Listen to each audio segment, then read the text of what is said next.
اعوذ باللہ من الشیطان الرجیم بسم اللہ الرحمن الرحیم رب اشرح لی صدری ویسر لی امری واحلل عقدۃ من لسانی یفقہوا قولی۔ آج کی ویڈیو میں ہم ایک حدیث کے متعلق بات کریں گے۔ ایک حدیث قدسی وہ حدیث ہوتی ہے جو جبریل امین علیہ السلام نبی کریم صلی اللہ علیہ وسلم کو ڈائریکٹلی اللہ کی طرف سے بتا رہے ہوتے تھے کوئی بات۔ تو ایک حدیث قدسی کے مطابق اللہ تعالیٰ فرماتا ہے ڈر ہے اور عظمت میری آزار ہے، بس ان دونوں میں سے کسی میں سے جو شخص مجھ سے نزاع کرے گا میں اس کو آگ میں پھینک دوں گا۔ اس حدیث کی ایکسپلینیشن کی زبان میں بتایا گیا کہ ہر قسم کی بڑائی، ہر قسم کی برتری، کبر یعنی جو عظمت ہے، بزرگی ہے، اس کا تعلق صرف اور صرف اللہ سے ہے۔ یہ صرف خدا کا حق ہے، اور کوئی بھی انسان، کوئی بھی شخص اس معاملے میں ٹوٹلی پارشلی مطلب کسی بھی حد میں اس کوالٹی کا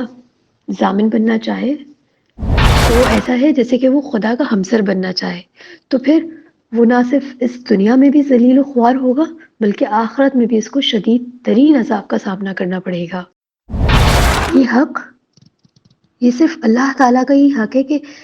خدا کی عظمت و کبریائی کا ہی پہلو ہے کہ وہی عزت دینے والا ہے اور وہی ذلت دینے والا ہے، وہی کسی کو رزق دیتا ہے، وہی کسی کو رزق سے محروم بھی کرتا ہے، اور اس کے سوا کسی کو یہ طاقت نہیں کہ وہ کسی کو کچھ دے سکے یا کسی کو کچھ چھین لے۔ مثلا اگر ہم میں سے کسی ایک شخص کو کسی دوسرے آدمی پہ غصہ آ گیا اور یہ غصہ انتقام کی حد تک بڑھ گیا، تو یہاں تک کہ وہ اس حد پر آ گیا کہ اس شخص سے وہ عزت کرے اور اس کو اس کا رزق چھین لے، تو وہ اس کے ماحول میں بے جگہ بنا دے، تو یہ کسی کے ہاتھ میں، کسی کے اختیار میں نہیں، یہ کسی کے کنٹرول میں نہیں کہ کوئی دوسرے بندے کے لیے اس دنیا کے وسائل سے اس کو محروم کر دے یا اس دنیا میں اس کے لیے بے انتہا مشکلات پیدا کر دے۔ یہ صرف اور صرف اللہ کے اختیار میں ہے کہ وہ کسی کو دینا چاہے یا وہ کسی کو نہ دینا چاہے۔ اور پھر بھی کوئی شخص اس طرح کی کسی قسم کی تخریبی کوشش کرے تو وہ خدا کی عظمت و کبریائی کو گویا نزاع کرنا ہے۔ یہ نعوذ باللہ خدا کے اختیارات کو اس سے چھیننے کی جسارت کے ہم معنی ہیں۔ اس قسم کے فعل بے حد سنگین گناہ میں ہے۔ جو شخص ایسا کرنے کی کوشش بھی کرے وہ بظاہر اپنے حریف کے ساتھ ہی فیل کر رہا ہوتا ہے کہ وہ اس کے لیے زمین تنگ کر رہا ہے یا اس کے لیے مشکلات درپے کر رہا ہے یا اس سے اس کے ریسورسز یا اس سے آسانیاں جو بھی اس کو چیزیں حاصل ہیں وہ چھین رہا ہے، مگر در حقیقت حدیث کی زبان میں وہ براہ راست خدا سے نزاع کر رہا ہے،